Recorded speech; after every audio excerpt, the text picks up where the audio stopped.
It looks solid enough, doesn't it? In the late Middle Ages, the civilization of Northern Europe seemed designed to last forever.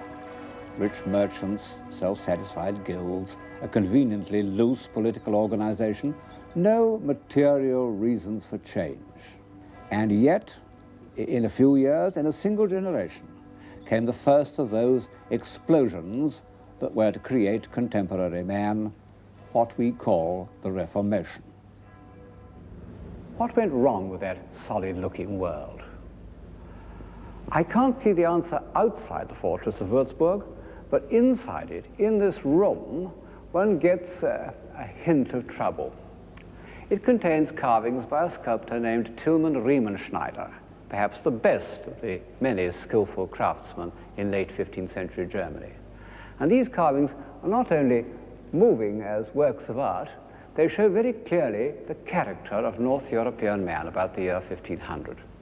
They show, to begin with, his serious personal piety, a quality quite different from the bland, conventional piety that one finds in a great deal of Italian art. And then a serious approach to life itself. These men were not to be fobbed off by forms and ceremonies. They believed that there was such a thing as truth, and they wanted to get at it. What they heard from papal legates, who did a lot of traveling in Germany at this time, didn't convince them that there was the same desire for truth in Rome. And they had a rough, raw-boned peasant tenacity of purpose. So far, so good. But these faces reveal a more dangerous characteristic, a vein of hysteria. The 15th century had been the century of revivalism, religious movements on the fringe of the Catholic Church. Even in Italy, Savonarola had persuaded his hearers to make a bonfire of their so-called vanities, including pictures by Botticelli, which I suppose was a bad day for civilization. The Germans were much more easily excited. Look at this Italian cardinal by Raphael. He's not only a man of high culture, but completely self-contained. And compare him with one of the greatest of German portraits, Dürer's Oswald Krell. Those staring eyes, that look of self-conscious introspection, that uneasiness, marvelously conveyed by Dürer through the uneasiness of the planes and the modeling.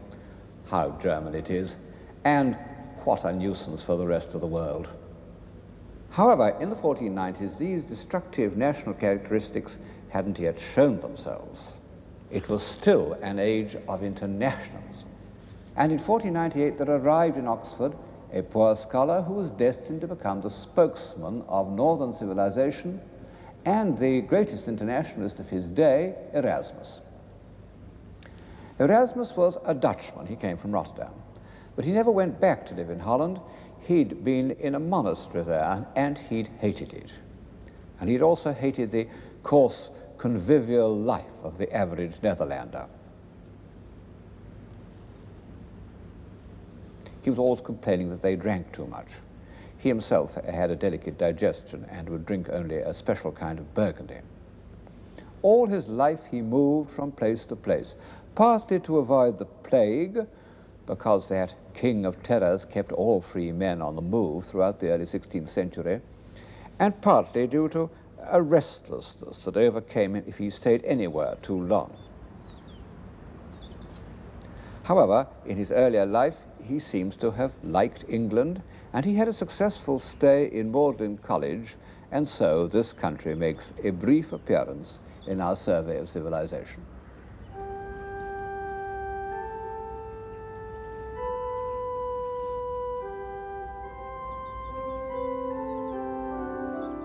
You know, considering the barbarous and disorderly state of England of the 15th century, Oxford and Cambridge are astonishing creations.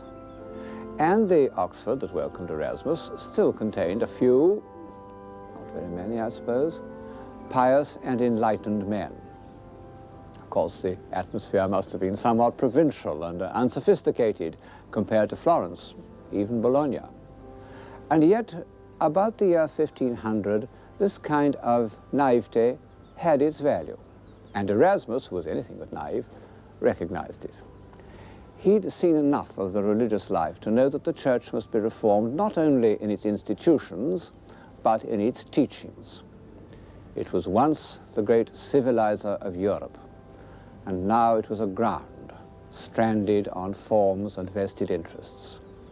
And he knew that there was more hope of reform from the teachings of a man like Colet, the Dean of St. Paul's, who simply wanted people to read the Bible as if it were true, than from the sharp wits of Florence. The intelligence and the tact by which Erasmus made himself so immediately welcome by the finest minds in England are alive to us in his letters. And by great good fortune we can supplement these letters by visible evidence, because he was the friend of the most incisive portrait painter of the time, Hans Holbein. Holbein's portraits show Erasmus when he had become famous and elderly, but they have so complete a grasp of his character that we can imagine him at every age. Like all humanists, I might almost say like all civilized men, Erasmus set a high value on friendship, and he was anxious that Holbein should go to England to paint pictures of his friends. And finally, in 1526, Holbein went and was introduced into the circle of Sir Thomas More.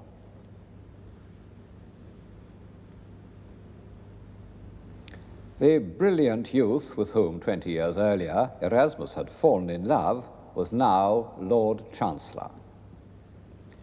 He was also the author of the Utopia, where in rather a quaint style he recommends almost everything that was believed in by enlightened reformers in the 1890s. Holbein painted a large picture of Sir Thomas More and his family. Erasmus was staying in the house at the time. Alas, the picture was burnt, but the original drawing remains with the name of the sitters written in.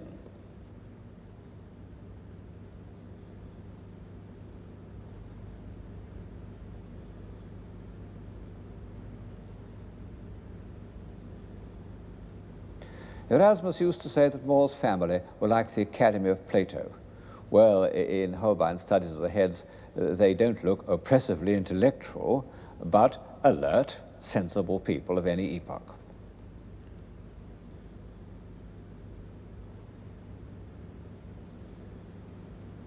Thomas More himself, of course, was a noble idealist, too good for the world of action, where he sometimes lost his way. It shows how quickly civilizations can appear and disappear, that the author of the Utopia should have flourished, should have become, in spite of himself, First Minister of the Crown, halfway between the death of Richard III and the judicial murders of Henry VIII, of which he, of course, was to be the most distinguished victim. Holbein depicted other members of Erasmus's circle in England, and I'm bound to say that some of them, like the archbishops, Wareham and Fisher, look as if they had no illusions about the transitory nature of civilization at the court of Henry VIII. They look defeated, and they were defeated. In 1506, Erasmus went to Italy. He was in Bologna at the exact time of Julius II's famous quarrel with Michelangelo. He was in Rome when Raphael began work on the papal apartments. But none of this seems to have made any impression on him. His chief interest was in printing, in the publication of his works by the famous Venetian printer and pioneer of popular editions, Aulus Manutius. Whereas in talking about Italy, one's concerned with the enlargement of man's spirit through the visual image, in the north, one's chiefly concerned with the extension of his mind through the word. And this was made possible by the invention of printing. In the 19th century, people used to think of the invention of printing as the linchpin in the history of civilization. Well, 5th century Greece and 12th century Chartres and 15th century Florence got on very well without it. And who shall say that they were less civilized than we are? Still, on balance, I suppose that printing has done more good than harm. One certainly feels that way in the beautiful humanized workshop of the Plantin Press in Antwerp, and one can't but look with awe on this simple seeming invention. It looks so easy to work. Well, it is easy to work. Just roll it in like that, take this arm, pull as hard as you can, very hard. Roll it back, open it up,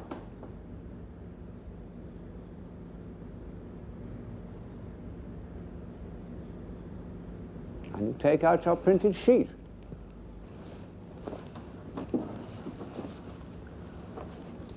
How easy they are to operate. You would have thought that anyone could have thought of it, like the wheel. Yet it was so effective that it remained practically unchanged for about 400 years. And perhaps one's doubts about the civilizing effect of printing have been aroused by a later development of the craft. Of course, printing had been invented long before the time of Erasmus. Gutenberg's Bible was printed in 1456. But these early printed books were sumptuous and expensive, done in competition with manuscripts. Men only gradually realized that printed books should reach as many people as possible. And it took preachers and persuaders almost 30 years to recognize what a formidable new instrument had come into their hands, just as it took politicians 20 years to recognize the value of television. The first man to take advantage of the printing press was Erasmus. It made him and unmade him, because in a way he became the first journalist. He'd all the qualifications. A clear, elegant style, in Latin of course, which meant that he could be read everywhere but not by everyone, opinions on every subject, even the gift of putting things so that they could be interpreted in different ways. Early in his journalistic career, he produced a masterpiece, The Praise of Folly. He wrote it staying with his friend Thomas More. He said it took him a week. I dare say it's true. He had an amazing fluency. And this time his whole being was engaged. We know to an intelligent man, human beings and human institutions sometimes seem intolerably stupid. And there are times when one's pent-up feelings of impatience and annoyance can't be contained any longer. Erasmus's Praise of Folly was an outburst of this kind. It washed away everything. Popes, kings, monks, of course, scholars, war, theology, the whole works. This is a page from it with a marginal drawing by Holbein showing Erasmus at his desk. And over the drawing, Erasmus has written that if he was really as handsome as this, he wouldn't lack for a wife. In the ordinary way, satire is a negative activity. But there are times in the history of civilization when it has a positive value. Times when the flypaper of complacency holds down the free spirit. And this was the first time in history that a bright-minded intellectual exercise, something to make people stretch their minds and think for themselves and question everything, has been made available to thousands of readers all over Europe. It happened that during the same period in which Erasmus was spreading enlightenment through the word, another development of the art of printing was nourishing the imagination. The illustrated book engraved on a wooden block like this. Of course, the illiterate faithful had for centuries been instructed by wall paintings and stained glass. But the vast multiplication of images that was made possible by the printed woodcut put this form of communication on quite a different footing, at once more widespread and more intimate. And as usual, the invention coincided with the man, and the man was Albrecht Dürer.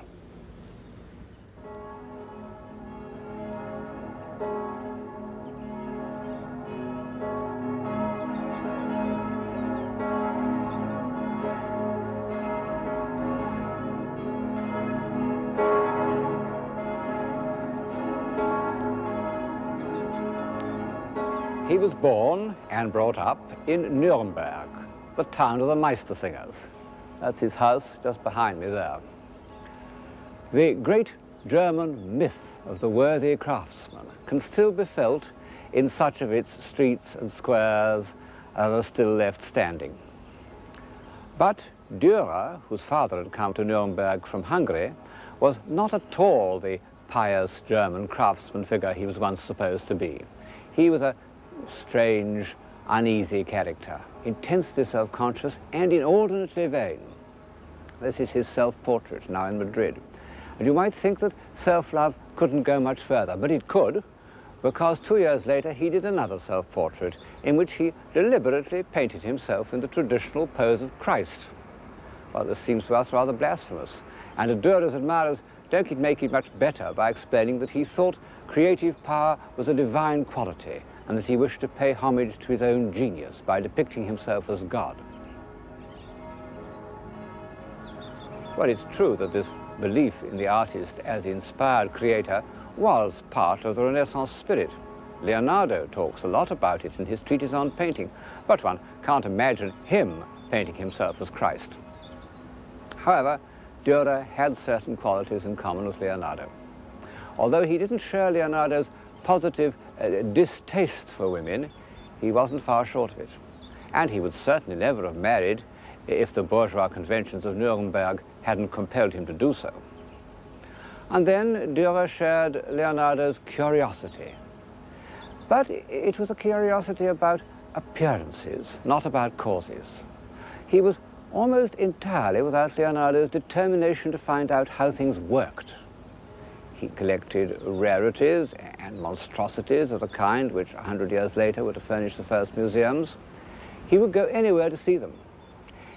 Eventually he died as a result of an expedition to see a stranded whale in Zeeland. He never saw it. It had been washed away before he got there.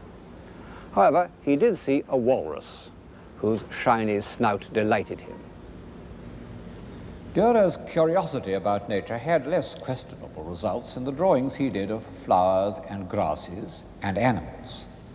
No man has ever described natural objects more minutely.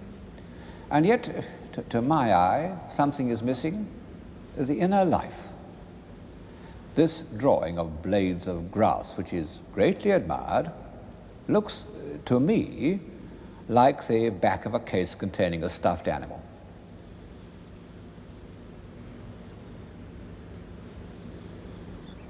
But if Dürer didn't try to peer so deeply into the inner life of nature, nor feel, as Leonardo did, its appalling independence of mankind, he was deeply engaged by the mystery of the human psyche.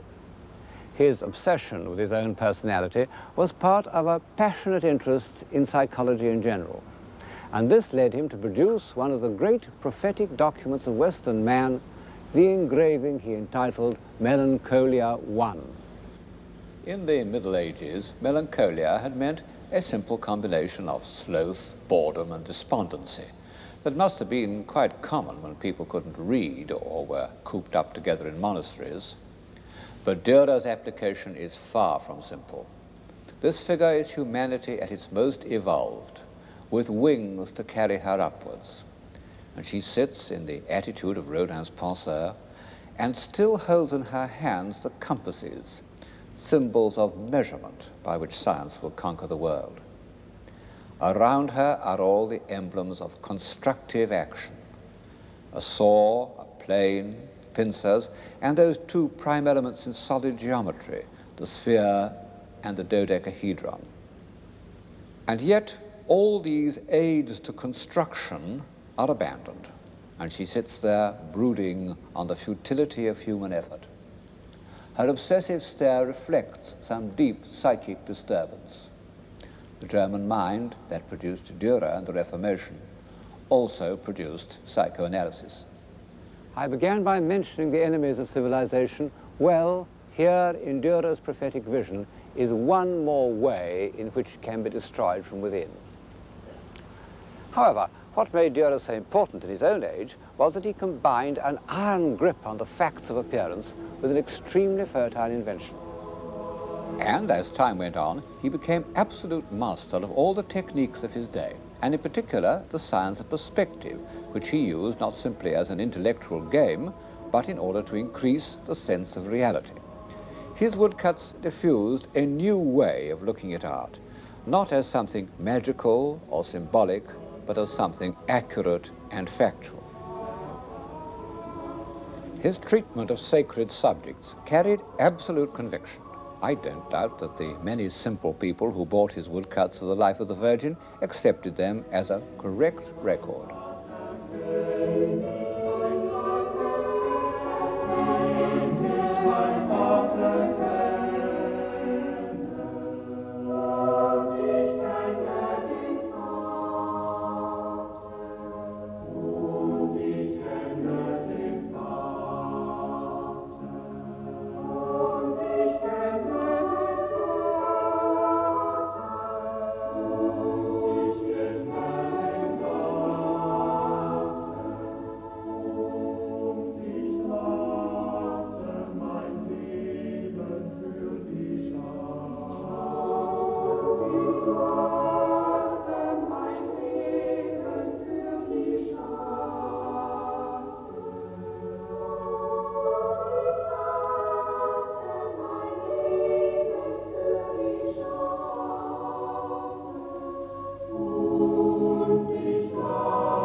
Dürer was immersed in the intellectual life of his time. In the same year that Erasmus completed his translation of St. Jerome's letters, Dürer did this delicate engraving of his hero at work. What an Erasmian room! Clear, sunny, orderly, with its reminder of death, but also with lots of cushions, which they don't give you in monasteries. And Dürer made an even more striking reference to Erasmus in the engraving of the Knight with Death and the Devil. One of Erasmus's most widely read books was called The Handbook of the Christian Knight. And it was almost certainly in the artist's mind when he did this engraving, because he writes in a diary that refers to the engraving, "O Erasmus of Rotterdam, when wilt thou take thy stand? Hark, thou Knight of Christ, ride forth at the side of Christ our Lord, protect the truth, obtain the martyr's crown." Well, that wasn't at all Erasmus's line. And this grimly determined knight with his heavy Gothic armour forging ahead oblivious of the rather grotesque terrors that accost him is as far removed as possible from the agile intelligence and the nervous side glances of the great scholar. For 15 years, Dürer's cry to Erasmus was echoed by his contemporaries all over Europe, and it still appears in old-fashioned history books. Why didn't Erasmus intervene? Well, he wanted above all to avoid a violent split down the middle of the civilized world. He didn't think a revolution would make people happier. In fact, revolutions seldom do. In one of his letters, written soon after Dürer had done his portrait, he says of the Protestants, "I have seen them return from hearing a sermon as if inspired by an evil spirit. The faces of all showed a curious wrath and ferocity." Although Erasmus seems to us so modern, he actually lived beyond his time. He was by nature a humanist of the early Renaissance. The heroic world of the 16th century was not his climate. To my mind, the extraordinary thing is what a huge following he had, and how close Erasmus, or at least the Erasmian point of view, came to success. It shows how many people, even in a time of crisis, yearn for tolerance and reason and simplicity of life. In fact, for civilization. But on the tide of fierce emotional and biological impulses, they are powerless. So, almost 20 years after the heroic spirit was made visible in the work of Michelangelo, it appears in Germany in the words and actions of Luther. whatever else he may have been, Luther was a hero. And after all the doubts and hesitations of the humanists and the hovering flight of Erasmus, it's with a real sense of emotional relief that we hear Luther say, "Here I stand."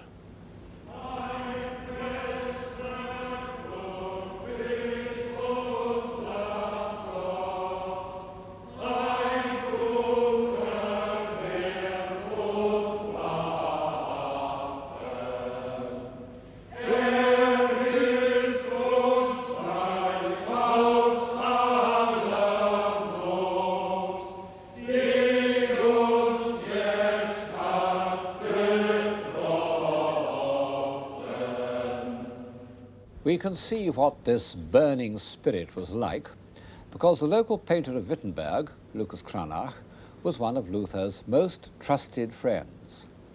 And Cranach portrayed Luther in all his changing aspects. The tense, spiritually struggling monk, the great theologian with the brow of Michelangelo, the emancipated layman. Cranach was a witness of Luther's marriage and painted the portrait of his bride, an admirable and intelligent nun. Even in the disguise he wore when he escaped incognito to Wittenberg. No doubt he was extremely impressive, the leader for which the earnest German people is always waiting. Unfortunately for civilization, he not only settled their doubts and gave them the courage of their convictions, he also released their latent violence and hysteria. And beyond this was another northern characteristic that was fundamentally opposed to civilization, an earthy animal hostility to reason and decorum. One fancies that Nordic man took a long time to emerge from the primeval forest. Look at this old troll king who seems to have grown out of the earth. That's Luther's father, painted by Cranach. He was a miner, with a miner's independence and strength of will. H.G. Wells once made a useful distinction between what he called communities of obedience and communities of will. He thought that the first, the communities of obedience, produced the stable societies like Egypt and Mesopotamia, the original homes of civilization, and that the second, the communities of will, produced the restless nomads of the north. He may be right. Anyway, the community of will that we call the Reformation was basically a popular movement.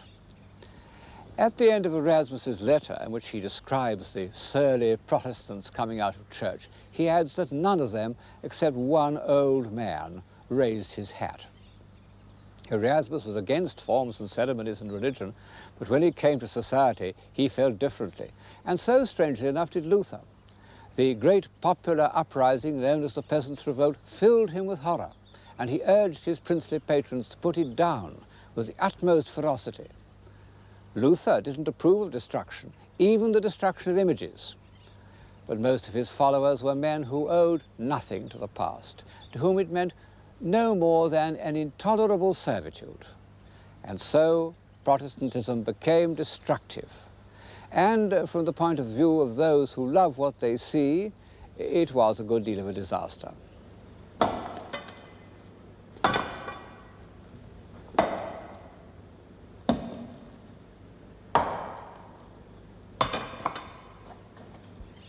Well, we all know about the destruction of images, what we nowadays call works of art.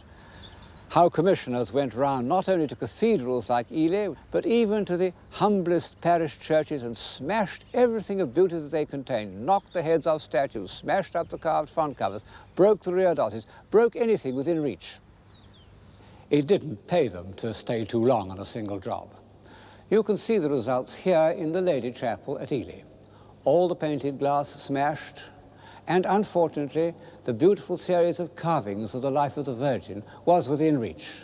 And they've knocked off every head, made a marvelous job of it. There wasn't much religion about it. It was an instinct to destroy anything comely, anything that reflected a state of mind that ignorant people couldn't share. The very existence of these incomprehensible values enraged them. The visible aspect of civilization took a hard knock from Protestantism, or if you prefer it, from H.G. Wells's Community of Will. And in some ways it never recovered. For example, one can't point to a single piece of specifically Protestant architecture or sculpture, which shows how much these expressions of civilization depended on the Catholic Church.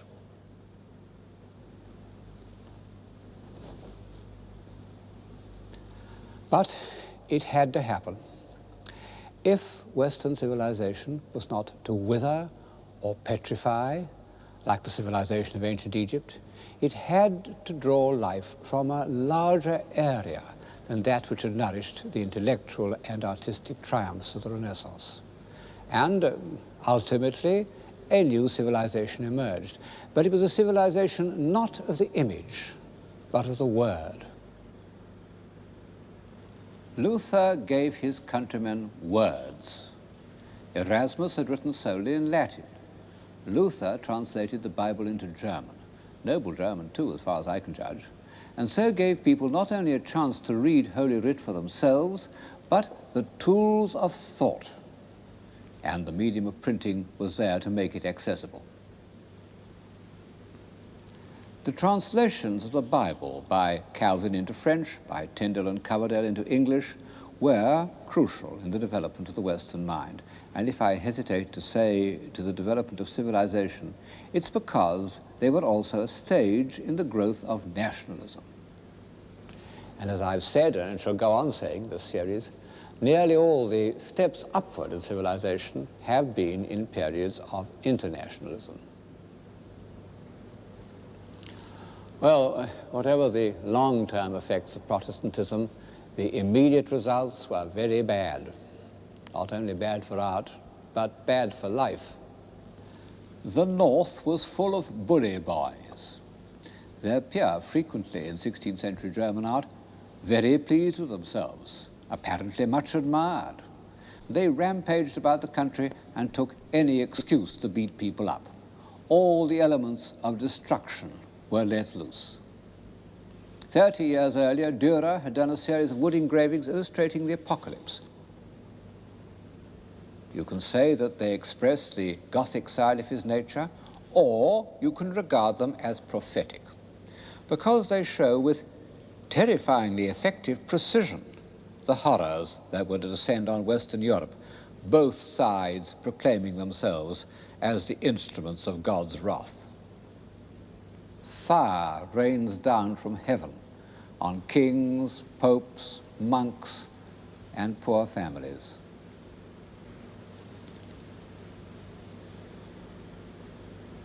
And those who escape the fire fall victim to the avenging sword.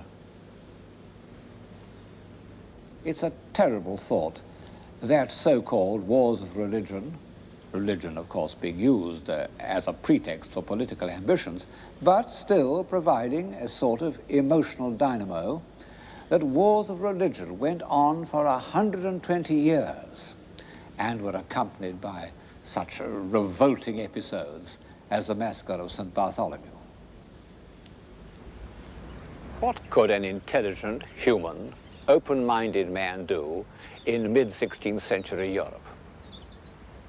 Keep quiet, work in solitude, outwardly conform, inwardly remain free. The wars of religion evoked a figure new to European civilization, although familiar in the great ages of China, the intellectual recluse. Petrarch and Erasmus had used their brains at the highest level of politics. They had been the advisors of princes. Their successor, the greatest humanist of the mid-16th century, retreats into his tower. It was a real tower, not the ivory tower of cliché language. This man who retreated into his tower was Michel de Montaigne. He was a fairly conscientious mayor of Bordeaux, but he refused to go any nearer to the center of power. He preferred his tower, where through his window, in his own words, he enjoyed a far-extending, rich and unresisted prospect. There is my seat, there is my throne. He was born in southern France in 1533. His mother was a Jewish Protestant, his father a Catholic. He had no illusions about the effect of the religious convictions released by the Reformation. He said, in trying to make themselves angels, men transform themselves into beasts. But Montaigne was not only detached from the two religious factions, he was slightly skeptical about the Christian religion altogether. He said, I would willingly carry a candle in one hand for St. Michael and in the other for his dragon. Actually, he was thinking of a picture of his patron saint that hung in this room. His essays are as crammed with quotations as are the tracts of the warring priests. But instead of being texts from the Bible, they are quotations from the authors of Greece and Rome, whose works he seems to have known almost by heart. He had his favorite quotations written on the beams of his study. And the one above my head says, Homo sum humani a me nihil alienum puto. I am a man, and think that nothing human is foreign to me. He used these texts, as the Reformers had used the Bible, to find out the truth. But it was a concept of truth very different from that which serious men had sought in Collett's sermons or Erasmus's New Testament. It involved always looking at the other side of every question, however shocking, by conventional standards, that other side might be. Burning a candle both to St. Michael and his dragon. And it was a truth that depended on the testimony of the only person he could examine without shame or scruple, himself. In the past, self-examination had been painful and penitential. To Montaigne, it was a pleasure. But as he says, no pleasure hath savour unless I can communicate it, and in order to do so, he invented the essay, which was to remain the accepted form of humanist communication for 3 centuries. These self-searchings really marked the end of the heroic spirit. As Montaigne says, sit we upon the highest throne in the world, yet sit we only upon our own tails. The strange thing is that people on high thrones didn't resent Montaigne. On the contrary, they sought his company. Had he lived, his friend Henry IV might have forced him to become Chancellor of France. But he preferred to remain here, in his tower.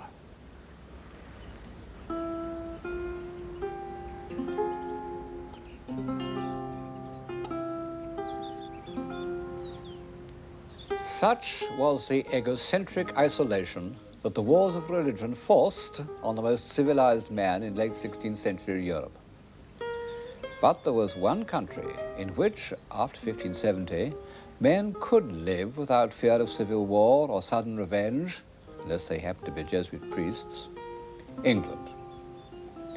England, which was almost untouched by the visible signs of the Renaissance, which had little painting and no sculpture, but had developed a fantastic architecture of its own.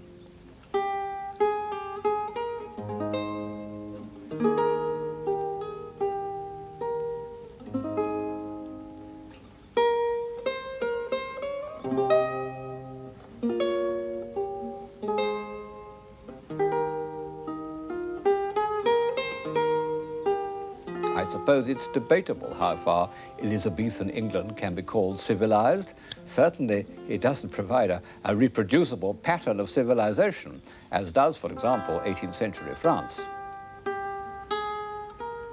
It was brutal, unscrupulous, and disorderly.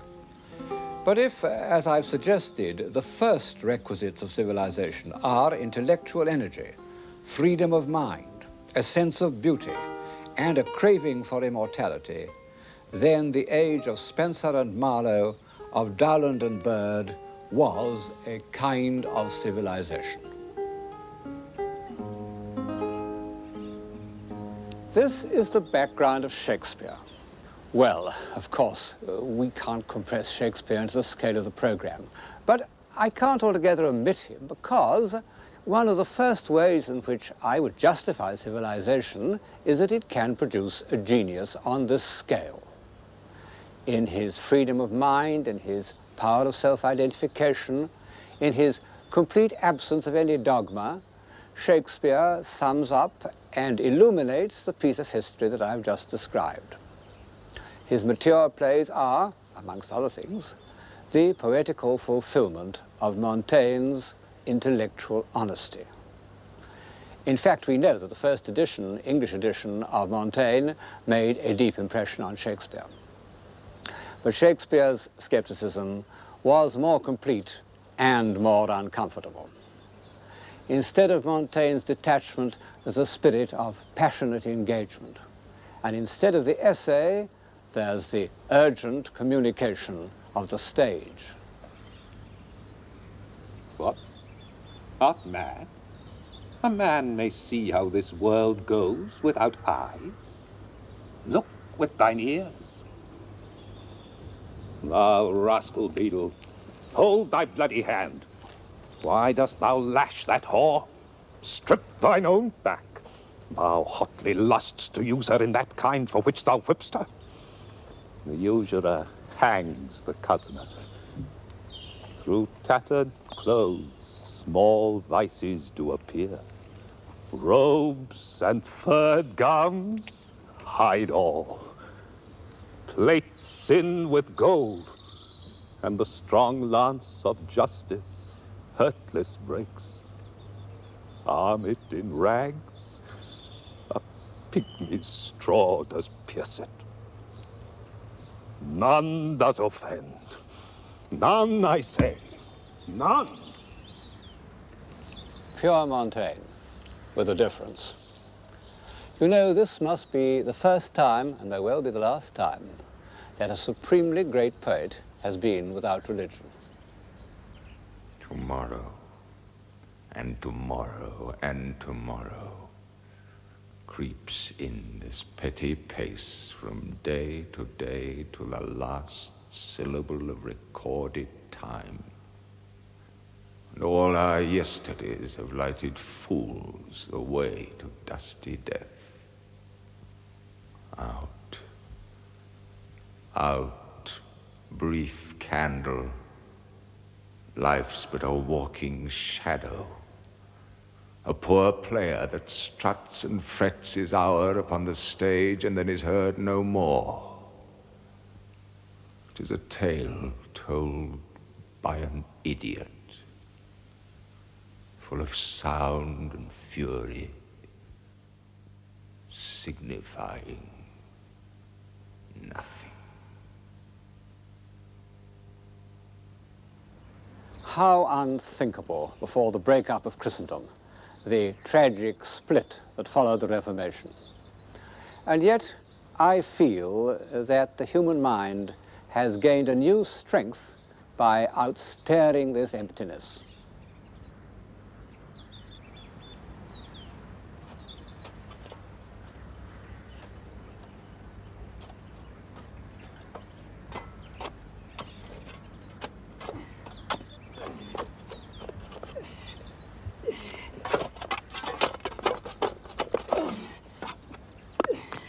How long will a man lie i' the earth ere he rot?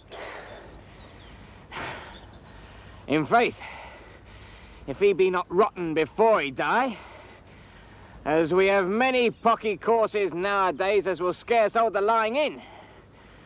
Oh, last you 8 year or 9 year. A tenner will last you 9 year. Why he more than another? Why, sir, his hide is so tanned with his trade as will keep out water a great while. And your water is a sore decayer of your horse and dead body.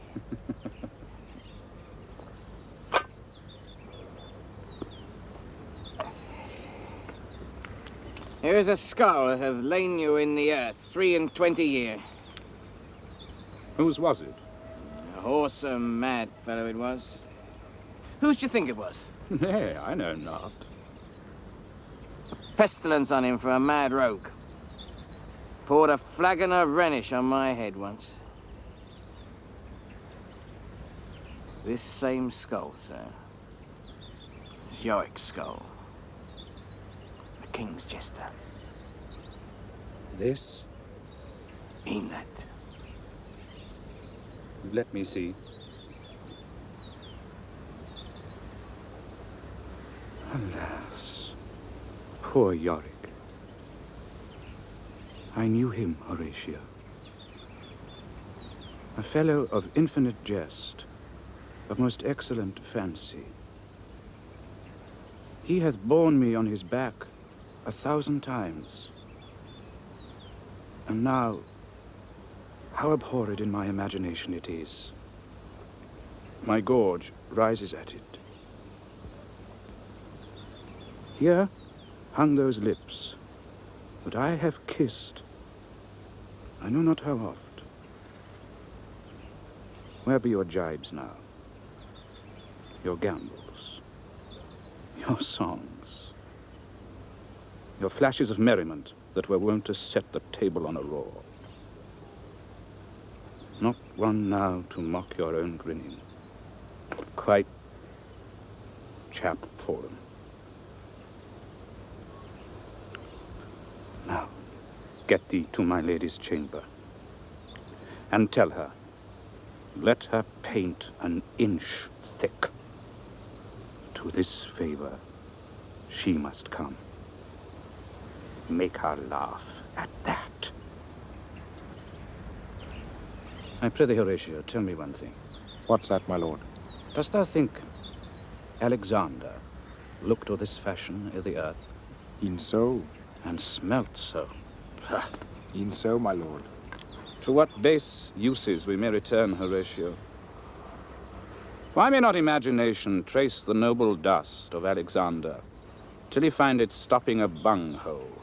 But to consider too curiously, to consider so. Oh, faith, not a jot, but to follow him thither with modesty enough and likelihood to lead it.